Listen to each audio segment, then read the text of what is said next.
Init, grabe. Good morning! Bago po si chismis chikahan.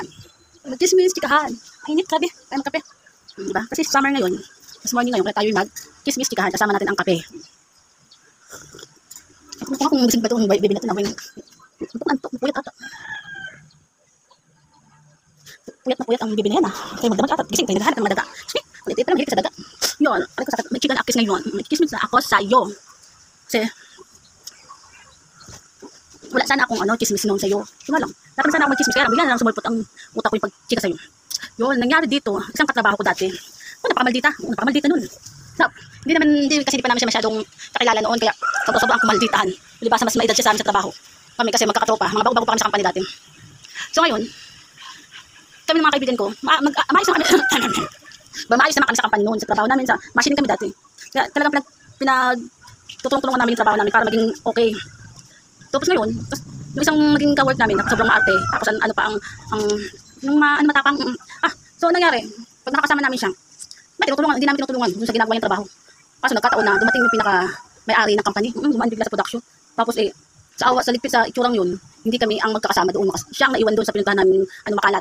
So, muntik na talaga siya matanggal, sa sobrang pero tuwan-tuwa na makasama kami magkakatropa kasi makakaalis na siya.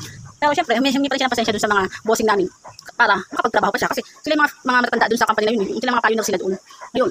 So medyo tumagal-tagal pa na ang trabaho namin doon sa company na yun. Kasi halos lahat naman kami mga bago, pero sila mga matatagal na.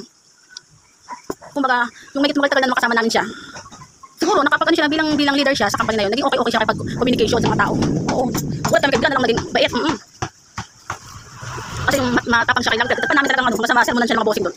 Pero hanggang sa tumagal ang panahon na siya, mabait sa mga tropa. Tapos minsan i-invite kami sa bahay nila para magbadi-badi lang. Sama kami sa kanya, nakalibre kami ng merienda. Oo, ganun. Tapos yun, nalaman namin doon, may karelasyon na pala siya, may asawa na siya. Matagal silang magkarelasyon ng asawa niya. Tapos nagpakasal na naman sila, kaya masaya nilang pagsama. Kaso gustong-gusto pala nila magkaroon ng anak. Pero never man sila magkaroon ng anak. Sayang kasi maganda rin naman ang trabaho ng asawa niya. Kaya maganda talaga samahan nila. Pero never man sila nagkaroon ng anak. So ngayon nangyari meron kasing sa company na yun, meron din kami sa maging tropa-tropa. Hindi naman totaling tropa. Pero namin, nakakasama chika-chikahan. Tapos nakapag-chismis din siya doon sa amin noon. Doon sa lugar nila, lugar na tinitirahan niya. Doon, nalaman pala niya doon sa lugar na yun. Marami pala itong mga kabataan na mabilis magbuntis. Oo, doon. Parang may mga kabataan na mahilig lang sa relasyon, pero di mga seryoso. Yun, tapos, mga kabataan na to, may mga nabubuntis. Pero doon sila, parang nagpapaano, pag ng anak, dinadala sa parang mga klinik-klinik yata yun sa bahay. Kasi na-chismis lang yung sa akin ng work namin tropa yun. So after noon, yun na, nalaman namin, yung palang lugar nila, maraming mga napapaampon ng mga bata. So, yung natanong namin minsan na, paano pag may kumuha doon? Meron ba makakakuha ng bahay, ng bata? Yun sabi ng kaibigan namin na, oo, kailangan doon doon ng bata. Masalamat din sa mga bata, nagkaroon sila ng mga panibagong magulang yung mga bata na yun.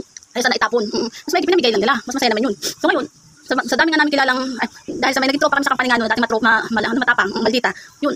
Napachika namin siya na, uy, ito pala si na isa, may mga lugar pala sa kanila, mahilig may binibigyan ng mga bata. Kasi nga, may mga kabataan na mahilig magpabuntis-buntis, pero hindi naman kailangan alaga. Noon pa yun, bata pa kami noon siguro.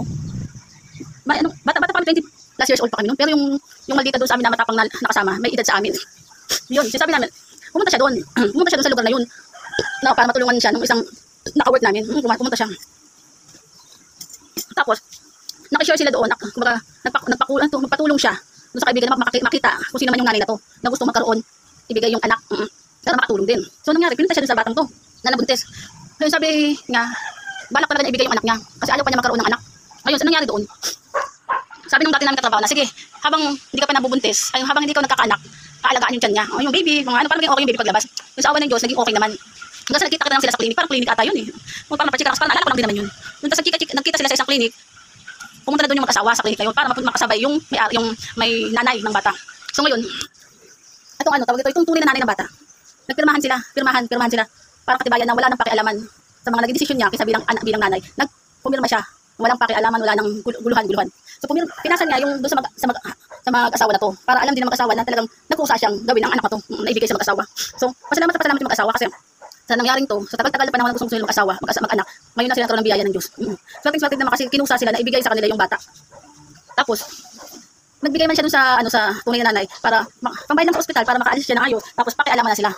So sa awa naman ng Diyos, masaya talaga siya kasi hanggang sa nagpabinyag siya, nagpunta sa pinibida ng asawa niya. Ngayon, masaya kami kasi lagi kami nakakapunta sa kanila kasi kasama kami sa pagkain ng baby niya dati.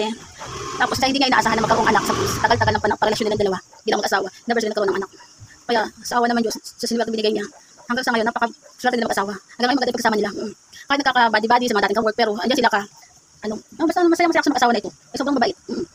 Tsaka talaga inaccept nilang maiging bata, nalagaan talaga, pinobra na sila lumaki.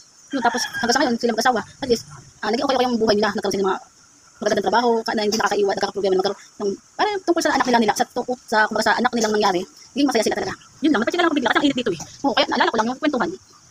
Ay, nako, siguro mga nag-summer na sila, mainit na ngayon, nakakaloka, ay no, yun lang, tara na, tapos na tayo mag-chismis, chikahan. Tara na, di-day! Basta atang kami ko, saan, palibot na mamaya, init.